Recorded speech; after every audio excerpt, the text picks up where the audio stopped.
Shalom. Hari ini firman Tuhan dari Maliaki pasal 2 ayat 15 dan 16. Firman Tuhan berkata demikian, "Bukankah Allah yang esa menjadikan mereka daging dan roh? Dan apakah yang dikehendaki kesatuan itu? Keturunan ilahi. Jadi jagalah dirimu dan janganlah orang tidak setia terhadap istri di masa mudanya.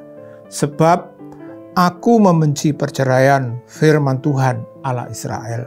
Juga orang yang menutupi pakaiannya dengan kekerasan, firman Tuhan semesta alam.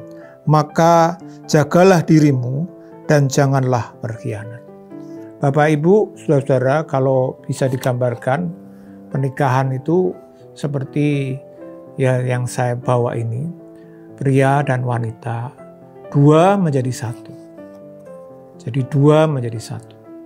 Nah, pada waktu dua menjadi satu dan karena problem, masalah, lalu terjadi perceraian, maka sebenarnya apa yang terjadi dengan yang sudah jadi satu ini? Saya bisa gambarkan dengan kertas yang sudah dilem ini. Kalau disobek, tentu terjadi masalah. Rusak, luka satu dengan yang lain. Nah, saudara-saudara, dengan ini itulah sebabnya mengapa kita perlu mengerti Tuhan berkata, "Aku membenci perceraian."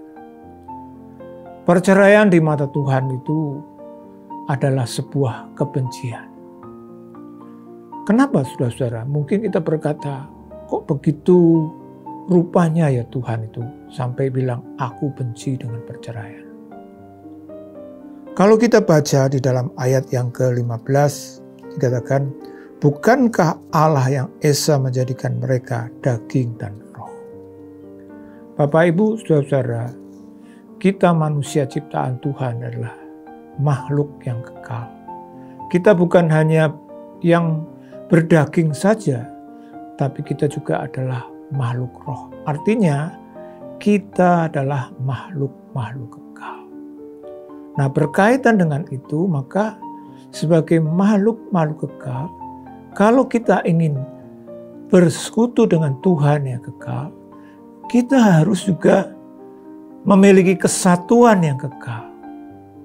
Dan kalau kita baca dalam ayat yang ke-15 juga dikatakan, "Dan apakah yang dikehendaki kesatuan itu?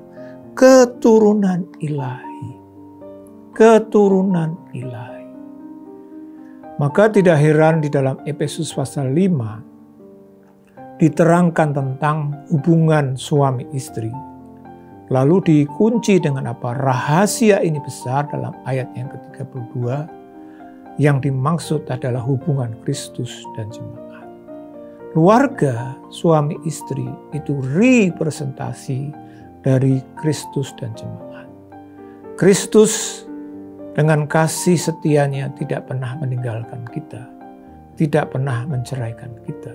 Dan kita sebagai anak-anaknya juga harus melakukan hal yang sama. Kita sebagai suami istri harus melakukan hal yang sama. Karena apa? Karena kita dalam hubungannya dengan pernikahan itu punya misi kekal.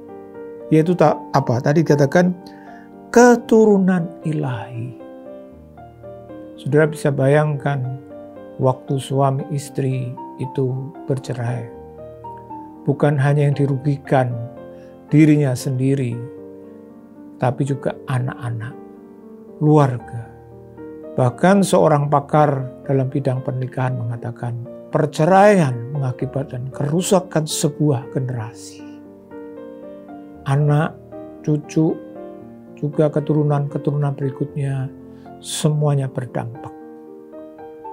Maka marilah Bapak Ibu, kita sebagai keluarga-keluarga, kita selalu menjaga hidup kita berkenan kepada Tuhan. Dan ini dipesankan dalam kitab Maliaki ini dengan mengatakan, "Jagalah dirimu." Ini bukan hanya sekali diulang juga dalam ayat 16, "Jagalah dirimu." Jangan berkhianat, lalu juga jangan tidak setia. Biar setiap kita menjadi suami istri yang setia. Seperti yang sudah kita janjikan waktu kita menikah di hadapan Tuhan, bahwa kita akan setia sampai akhir hidup kita. Tuhan memberkati kita semua. Amin.